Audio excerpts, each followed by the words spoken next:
Bienvenue à tous, merci beaucoup de me rejoindre. Le Sénat des États-Unis vient tout juste d'adopter le projet de loi de politique intérieure le plus ambitieux de la présidence de Donald Trump. Avec un coût vertigineux de 3,3 billions de dollars, ce mastodonte législatif, ou comme Trump l'appelle, le grand et magnifique projet de loi, est un véritable sujet de discorde politique. C'est un séisme politique et une bombe à retardement financier réunis en un seul texte. Il a été adopté à une très courte majorité, 51 voix contre 50, avec J.D. Vance, qui a départagé le vote après que 3 sénateurs républicains se sont désolidarisés. Susan Collins du Maine, Thom Tillis de Caroline du Nord et Rand Paul du Kentucky. Les voix pour sont 50, les voix contre sont 50. Le Sénat étant également partagé, la vice-présidente vote en faveur. Le projet de loi, tel qu'amendé, est adopté. Il y a eu des applaudissements d'un côté et bien sûr de la fureur de l'autre. Inutile de préciser que tout le monde ne considère pas cela comme une victoire, et il est clair que cela ne sera peut-être pas une victoire pour le peuple américain. Alors, que contient réellement ce projet de loi colossal? D'abord, le grand titre, 4,5 billions de dollars de réduction d'impôts, compensés par 1,2 billion de dollars de coupes budgétaires. Cela représente une augmentation nette, une hausse du déficit national de 3,3 billions de dollars au cours de la prochaine décennie, sur 10 ans. Et ces chiffres proviennent du Bureau du budget du Congrès, qui est non partisan. Les partisans, dont Trump, qualifient cela de coup d'adrénaline pour l'économie américaine. Ils font référence à des allègements fiscaux pour les familles, à l'absence d'impôts sur les pourboires et les heures supplémentaires, ainsi qu'à d'énormes incitations pour les entreprises. Trump déclare, je cite, « C'est un excellent projet de loi ».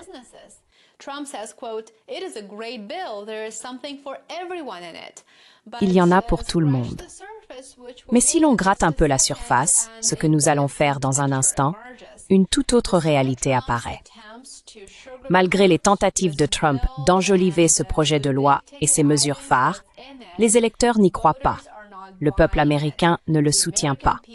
Et c'est là que cela devient vraiment controversé. Près de 1 000 milliards de dollars de coupes visent directement Medicaid. Des millions de personnes risquent de perdre leur couverture santé. On estime que 11,8 millions d'Américains pourraient être exclus de Medicaid au cours de la prochaine décennie. Les exigences de travail, les tickets modérateurs et les plafonds de remboursement fédéraux sont tous envisagés. Et les bons alimentaires, eux aussi sont réduits.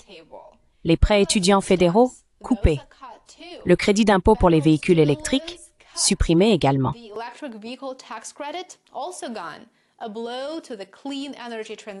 Un coup porté à la transition vers l'énergie propre et une gifle pour Elon Musk, l'un des soutiens les plus bruyants de Trump, et bien sûr, un donateur de sa campagne. Y a-t-il quelque chose qui remplace ces coupes? Il doit forcément y avoir quelque chose de vraiment, vraiment formidable, où ira l'argent économisé. Et il y en a. Oui, il y en a, des milliards pour l'armée et davantage pour le renforcement des frontières. C'est l'idéologie America First de Trump légiférée est devenue réalité. Moins d'aide, plus d'armes. Maintenant, le contrôle des frontières est absolument crucial pour la sécurité nationale, c'est vrai. Mais il doit y avoir une approche responsable, avec une analyse coût-bénéfice détaillée et transparente sur ce qui est nécessaire, quelles seront ces politiques migratoires, ce qu'elles sont censées accomplir. Et bien sûr, elles doivent être constitutionnelles. Il doit y avoir une telle responsabilité et transparence.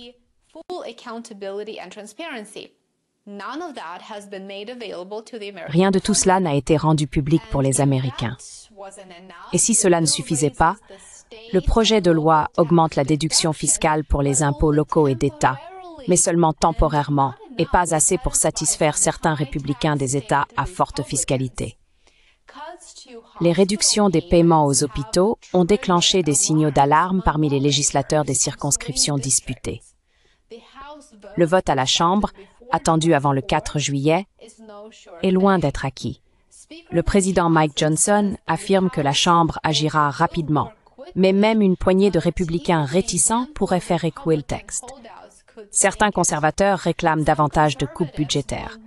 Les modérés se plaignent du démantèlement du filet de sécurité sociale. Inutile de préciser qu'il existe une profonde division au Sénat.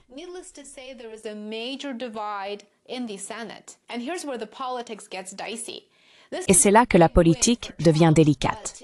C'est une grande victoire pour Trump, mais cela pourrait coûter cher à son parti. Selon un sondage Pew Research, seulement 29% des Américains soutiennent le projet de loi.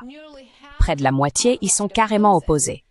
Parmi les indépendants et les républicains non MAGA, le soutien s'effondre. Même certains alliés de Trump sont discrètement inquiets et très sceptiques. Les démocrates, bien sûr, flairent l'opportunité. Le chef de la majorité au Sénat, Chuck Schumer, a déclaré que cela hantera nos collègues républicains pendant des années. Fin de citation.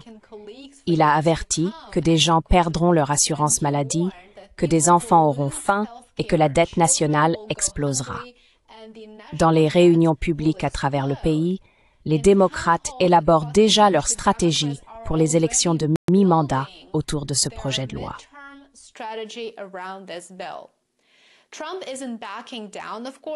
Trump ne recule évidemment pas.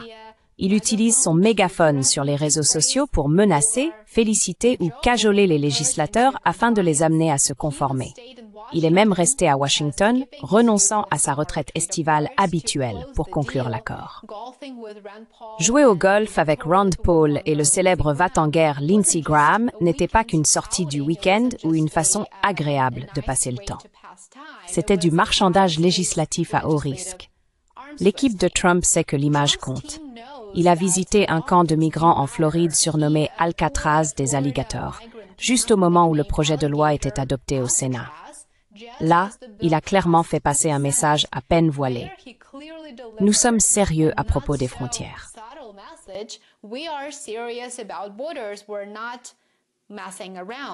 Nous ne plaisantons pas, ce qui est une bonne chose, mais encore une fois, il faut de la responsabilité. Nous devons avoir une compréhension claire de ces politiques, savoir si elles sont constitutionnelles, et quelqu'un doit assumer la responsabilité ultime si ces politiques échouent. Les critiques soutiennent que le message de Trump a un coût élevé pour la santé, l'éducation, l'environnement et la santé budgétaire à long terme de l'Amérique. Le président de la Réserve fédérale, Jerome Powell, a averti cette semaine. Il a dit que ce niveau de dette est soutenable, mais que la trajectoire ne l'est pas. On peut même dire que les deux sont hors de contrôle et ne sont plus viables. Les défenseurs de Trump affirment que cette trajectoire mène à la croissance, à plus d'emplois, plus d'argent dans votre poche.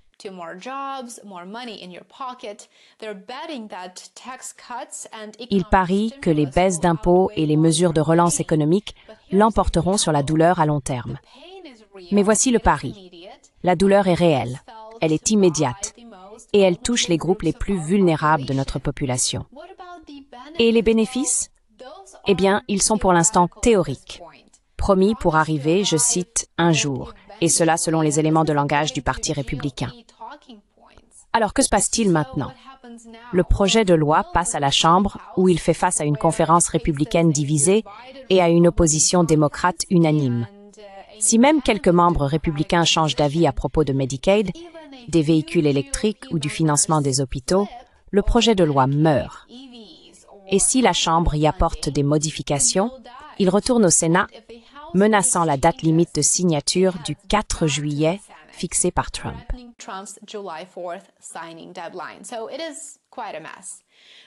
C'est donc un vrai casse-tête. Soyons clairs. Il ne s'agit pas seulement d'un affrontement autour de chiffres, mais d'un affrontement autour de valeurs, autour du type de pays que les États-Unis veulent devenir. Et pour Trump, cela va au-delà de la politique. C'est une question d'héritage. Ce projet de loi est à la fois une promesse de campagne, un test politique décisif et une marque de fabrique présidentielle.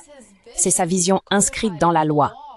Mais savoir si cela sera retenu comme un coup de maître ou une erreur dépendra des résultats de demain et non des gros titres d'aujourd'hui. Ce projet de loi est peut-être ambitieux, il est peut-être séduisant pour certains, mais une chose est sûre, il est risqué.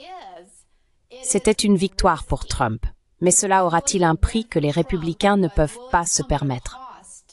Le temps et les électeurs le diront très bientôt, car les élections de mi-mandat approchent. Montrez votre soutien, abonnez-vous et partagez. Soutenez mon travail sur Substack et Patreon. J'aimerais beaucoup vous y retrouver. Vous trouverez les liens dans la description ci-dessous. Passez une excellente journée et on se retrouve ici demain. À bientôt. And I will see you back here tomorrow. Bye for now.